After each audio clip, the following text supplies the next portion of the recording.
ತುಂಬ ಖುಷಿ ಆಯ್ತು ಸರ್. ಫಸ್ಟೇ ಸಿಗಲಿಲ್ಲ ಅವಕಾಶ. ಇಷ್ಟೊತ್ತಿಗೆ ಎಷ್ಟು ಹುಷಾರಾಗ್ತಿದ್ದು, ನಾನು ಇಷ್ಟು ಹಾಳಾಗ್ತಿರಲಿಲ್ಲ ಸರ್ ಬಾಡಿ ನಂದು. ಓಕೆ, ನಮಸ್ಕಾರಮ್ಮ. ನಮಸ್ಕಾರ ಸರ್. ಎಸ್, ಯಾವ ಊರು ನಿಮ್ಮದು? ಬೆಂಗಳೂರು ಸರ್. ಬೆಂಗಳೂರು. ಸೊ ಏನು ಸಮಸ್ಯೆ ಅಂತ ನಮ್ಮ ಹತ್ರ ಬಂದ್ರಿ ನೀವೀಗ? ಸರ್ ಮಂಡಿದು ಭಾಳ ಪ್ರಾಬ್ಲಮ್ ಇದೆ ಸರ್. 8 ವರ್ಷದಿಂದ ಓಡೋಕ್ಕಾಗ್ತಿರ್ಲಿಲ್ಲ. ಓಕೆ. ತುಂಬ ಪೇನು, ಕುತ್ಕೊಳ್ಳೋಕ್ಕಾಗ್ತಿರ್ಲಿಲ್ಲ. ಹಾಂ. ಅದು ಆಪ್ರೇಷನ್ ಮಾಡಿದ್ರು, ಅದು ಒಟ್ಟು ಫೋಲ್ಡ್ ಮಾಡೋಕ್ಕೂ ಬರ್ತಿರಲಿಲ್ಲ. ಫೋಲ್ಡ್ ಮಾಡೋದು ತುಂಬ ಕಷ್ಟ, ಪೇನ್ ಆಗೋದು ಜಾಸ್ತಿ. ಓಕೆ.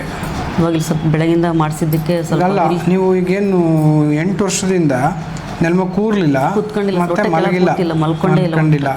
ಒಂದು ಚಪಾತಿ ಮಾಡೋದು ಕಷ್ಟ, ಬಟ್ಟೆ ಒಗೆಯೋದು ಕಷ್ಟ, ಕೂರಕ್ಕಾಗಲ್ಲ, ನಿಂದ್ರಕ್ಕಾಗಲ್ಲ. ಭಾಳ ದೂರ ನಡೆದ್ರೆ ನಿಲ್ಬೇಕು ಅನ್ಸುತ್ತೆ, ನಿಂತ ಮೇಲೆ ಹಂಗೆ ಕೂರ್ಬೇಕು ಅನ್ಸುತ್ತೆ, ಕೂತ್ರೆ ಮಲಗಬೇಕು ಅನ್ಸುತ್ತೆ. ಈ ಥರ ಅನ್ಸುತ್ತಲ್ವಾ? ತುಂಬ ಪೇನು. ಒಂದು 10 ನಿಮಿಷ ನಿಂತ್ಕೊಂಡು ಚಪಾತಿ ಮಾಡಿದ್ರೆ ಬಂದ ತಕ್ಷಣ ಸಡನ್ಲಿ ಮಲ್ಕೊಂಡ್ಬಿಡ್ಬೇಕು. ಅಷ್ಟೊಂದು ನಿಮಿಷ ಕುತ್ಕೊಂಡು ಪೂಜೆ ಮಾಡ್ತಾ ಇದ್ರೆ ಬೆನ್ನೆಲ್ಲ ಅಷ್ಟು ಇಚ್ಚಿಸ್ಕೋಬೇಕು, ಒಂದು ಕಡೆಯಿಂದ ಹಿಜಗಬೇಕು, ಇಲ್ಲ ನೋವು ಇಚ್ಚಿಸ್ಕೋಬೇಕು, ನರ ಲಟ್ಸ್ಕೊಂಡು. ಈ ಸಮಸ್ಯೆಗೆ ಎಲ್ಲ ಕಡೆ ಟ್ರೀಟ್ಮೆಂಟ್ ತಗೊಂಡ್ರೆ? ತುಂಬ ಡಾಕ್ಟರ್ ಹತ್ರ ಹೋಗಿದ್ದು ಸರ್. ತುಂಬ ಕಡೆ ಇಂಗ್ಲೀಷ್ ಮೆಡಿಸಿನ್ ಭಾಳ ಯೂಸ್ ಮಾಡಿದ್ವಿ. ಅದು ಮೆಡಿಸಿನ್ ತೊಗೊಂಡಾಗ ಮಾತ್ರ ರಿಲೀಫ್ ಆಗುತ್ತೆ. ಮತ್ತೆ ಅದ್ರ ಮೆಡಿಸಿನ್ ಪವರ್ ಇರ್ತಾನೆ ಕಷ್ಟ. ಅಂದರೆ ಹೆಲ್ತ್ ಕಂಡೀಷನ್ನು ಇನ್ನೂ ವರ್ಸನ್ ಆಗ್ತಾನೆ ಇದೆಯಾ, ಇಂಪ್ರೂವ್ಮೆಂಟ್ ಕಾಣಿಸ್ತಿದೆಯಾ? ಅಂದರೆ ಜಾಸ್ತಿ ತೊಂದರೆ ಆಗ್ತಾ ಇದೆಯಾ, ಇಂಪ್ರೂವ್ಮೆಂಟ್? ಅವಾಗ ಅಷ್ಟೇ ಕಮ್ಮಿ ಆಗುತ್ತೆ, ಮತ್ತೆ ಅದಕ್ಕಿಂತ ಜಾಸ್ತಿ ಆಗ್ತಾನೆ ಬಂದಿದೆ ಸರ್, ಕಮ್ಮಿ ಆಗಿಲ್ಲ. ಇವತ್ತು ನಮ್ಮ ಆಸ್ಪತ್ರೆಗೆ ಬಂದ್ರಿ, ಏನು ಅನ್ನಿಸ್ತು? ಯಾಕೆಂತಂದರೆ ಫಸ್ಟಿಗೆ ನಾವು ನಿಮಗೆ ಅಂದರೆ ಟ್ರೀಟ್ಮೆಂಟ್ ಏನಾಗಿದೆ ನಿಮಗೆ ಅಂತ ಹೇಳಿದ್ವಿ, ಅದು ಹೆಂಗೆ ಅನ್ನಿಸ್ತು ಸರ್? ರಿಲೀಫ್ ಅನಿಸ್ತಾ ಇದೆ, ಚೆನ್ನಾಗಿ. ಟ್ರೀಟ್ಮೆಂಟ್ ಅಲ್ಲ, ನಿಮ್ಮ ಕಾಯಿಲೆ ಏನು, ನಿಮ್ಗೆ ಯಾಕೆ ಹಿಂಗಾಗಿದೆ? ಅದೇ ನಮ್ಮದು ಇದಕ್ಕೆ ಟೆನ್ಷನ್ ಜಾಸ್ತಿ ಸರ್. ಎಲ್ಲಿ ಎಷ್ಟು ತೋರಿಸ್ಕೊಂಡ್ರೆ ನನಗೆ ಆರಾಮ ಆಗ್ತಿಲ್ಲಲ್ಲ, ಇದು ಹಿಂಗೆ ಆದ್ರೆ ಹೆಂಗೆ, ಮನೆ ಹೆಂಗೆ ನೋಡ್ಕೋಬೇಕು, ಮಕ್ಕಳನ್ನ ನೋಡ್ಬೇಕು, ಇದೇ ಟೆನ್ಷನಲ್ಲೇ ದಿನ ತುಂಬ ಸಫರ್ ಆಗ್ತಾ ಇದ್ದೆ. ಇದು ಲಾಸ್ಟ್ ಟೈಮ್ ನಮಗೆ ನಮ್ಮ ಮನೆಯವ್ರ ಫ್ರೆಂಡ್ ಹೇಳಿದ್ದಕ್ಕೆ ತುಂಬ ಖುಷಿ ಆಯ್ತು ಸರ್. ಅವ್ರು ಹೇಳಿದ್ದಕ್ಕೆ ನಮ್ಗೆ ಇವಾಗ ಲಾಸ್ಟ್ ಟೈಮ್ ನಿಮ್ಮದು ಅವಕಾಶ ಸಿಕ್ಕಂಗೆ ನಮ್ಗೆ ಹಾಸ್ಪಿಟ್ಲಿದ್ದು. ಓಕೆ. ಅವರು ಚೆನ್ನಾಗಾದ್ಮೇಲೆ ನಿಮಗೆ ಹೇಳಿದ್ರು? ಅವ್ರ ಅಪ್ಪರು ಅವ್ರು ತೋರಿಸ್ಕೊಂಡಾರ ಸರ್. ಅವ್ರು ಹೇಳಿದ್ರು, ಅವ್ರು ಹೇಳ್ಬಿಟ್ಟು ಕೇಳಿದ್ಮೇಲೆ ನಾವು ಮತ್ತೆ ಯೂಟ್ಯೂಬಲ್ಲಿ ಸರ್ಚ್ ಮಾಡಿದೆ, ಅವ್ರು ಕಳಿಸಿದ್ರು, ನಿಮ್ದೆಲ್ಲ ಕಳಿಸಿದ್ರು. ನಾನು ತುಂಬ ನೋಡಿ ಸರ್, ನೆನ್ನೆದು ಫುಲ್ ಅದು ನೋಡೋದೇ ಮಾಡಿದ್ದೀನಿ ನಾನು. ಹೌದಾ? ನಿನ್ನೆ ಫುಲ್ ಎಷ್ಟು 8-10 ವಿಡಿಯೋ ನೋಡಿ ಹುಡ್ಕೊಂಡು ಬಂದಿದ್ದೀರಿ ಹಂಗಾರೆ? ನಾನು 8-10 ವಿಡಿಯೋ ನೋಡಿದೆ ಸರ್. ನಾನು ಅವರು ಕಳಿಸಿದ್ರು, ಅವರು ಅಣ್ಣ ಕೋಟೇಶನ್ ಅಂತ, ನಮಗೆ ತುಂಬ ಪರಿಚಯ ಸರ್, ಕ್ಲೋಸ್ ಫ್ರೆಂಡ್ ಅವರು. ಅವ್ರು ಹೇಳಿದ್ರು ನಮ್ಮ ಅಪ್ಪರಿಗೆ ನನಗೆ ಫುಲ್ ಆರಾಮಾಗಿತ್ತು, ಹೋಗಿ ಬರ್ರಿ ಅಂತ ಹೇಳಿದ್ರು. ಅವರು ವಿಡಿಯೋ ಕಳಿಸಿದ್ರಿ ಅವರಿಗೆ. ಅದು ಕಳಿಸಿದ್ ನೋಡಿ ನನಗೆ ಕಳಿಸಿದ್ರು ನಮ್ಮ ಮನೆಯವ್ರು ನೋಡು ಅಂತ. ನಾನು ನಿನ್ನೆಯಿಂದ ಫುಲ್ ನೋಡಿ ಹೋಗೋಣ ಸರ್ ಅಂತ, ಅವ್ರಿಗೆ ಹೋಗೋಣ ಅಂತ ಕರ್ಕೊಂಡು ಹೋಗೋಣ ಅಂತ ಕರ್ಕೊಂಡ್ಬಂದು ಸರ್. ಸೊ ನಿಮಗೆ ಡಿಸ್ಕ್ ಪ್ರಾಬ್ಲಮ್ ಇತ್ತು ಅಂದರೆ L2 L3 ಅಲ್ಲಿ ಆಲ್ಮೋಸ್ಟ್ ಡಿಸ್ಕ್ ಪ್ರೊಟ್ರೂಷನ್ ಇದೆ, ಇಂಪಿಂಜ್ಮೆಂಟ್ ಇದೆ ನರ್ಸ್ದು. ಸೊ ಒಂದು ಭಾಗದಲ್ಲಿ ನಿಮಗೆ ಸೆನ್ಸೇಷನ್ ಇಲ್ಲ, ತೊಡೆ ಭಾಗದಲ್ಲಿ ಮರಗಟ್ಟದಂಗೆ ಆಗ್ಬಿಡುತ್ತೆ. ಜೊತೆಗೆ ನಡೆಯೋಕ್ಕೂ ಆಗೋದಿಲ್ಲ. ಇಂಥ ಪರಿಸ್ಥಿತಿಯಲ್ಲಿ ನಾವೇನು ನಿಮ್ಗೆ ಇವತ್ತು MRI ಎಲ್ಲ ನೋಡಿ, ಎಕ್ಸ್ರೇ ನೋಡಿ, ನಿಮ್ಮ ಕಂಡೀಷನ್ನ ಚೆನ್ನಾಗಿ ನಿಮಗೆ ಅರ್ಥೈಸಿದ್ವಿ, ಏನಾಗಿದೆ, ಇದಾಗಕ್ಕೆ ಕಾರಣ ಏನು, ಎರಡನ್ನೂ ತಿಳಿಸಿ, ಏನಾಗಕ್ಕೆ ಏನು ಮಾಡಿದ್ರೆ ಇದು ಆಗಿದೆಯೋ ಅದನ್ನ ನಿಲ್ಲಿಸ್ರಿ ಅಂತಲೂ ಹೇಳಿದ್ವಿ. ಜೊತೆಗೆ ಈಗ ಆಗಿರೋ ಸಮಸ್ಯೆ ಟ್ರೀಟ್ಮೆಂಟ್ ಮಾಡಿದ್ವಿ. ಭಾಳಷ್ಟು ಬೆಳಗ್ಗಿಂದ ಸುಮಾರು ನೀವು ಒಂದು 10 ಗಂಟೆಗೆ ಬಂದಿದ್ರಾ? ಸೊ 10 ಗಂಟೆಯಿಂದ ಬಂದ್ರಿ. 10 ಗಂಟೆಯಿಂದನೂ ನಾವೀಗ ಆಲ್ಮೋಸ್ಟ್ ಟ್ರೀಟ್ಮೆಂಟು ಒಂದೀಗ ಎಷ್ಟು 5 ಗಂಟೆ ಆಗ್ತು.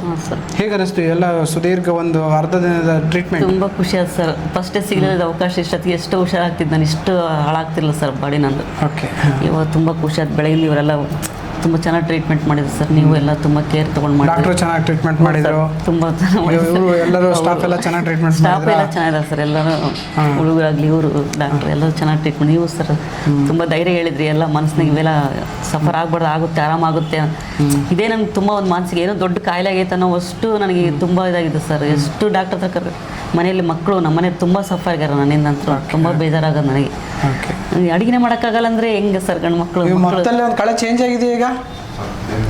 ಮಕ್ಕಳಲ್ಲಿ ಬೆಳಗ್ಗೆ ಇರೋ ಮಕ್ಕಳು ಈಗಿರೋದು ಈಗಿಲ್ಲ, ಕಳೆ ಚೇಂಜ್ ಆಗಿದೆ. ಖಂಡಿತ ಚೆನ್ನಾಗಾಗ್ತೀರಿ.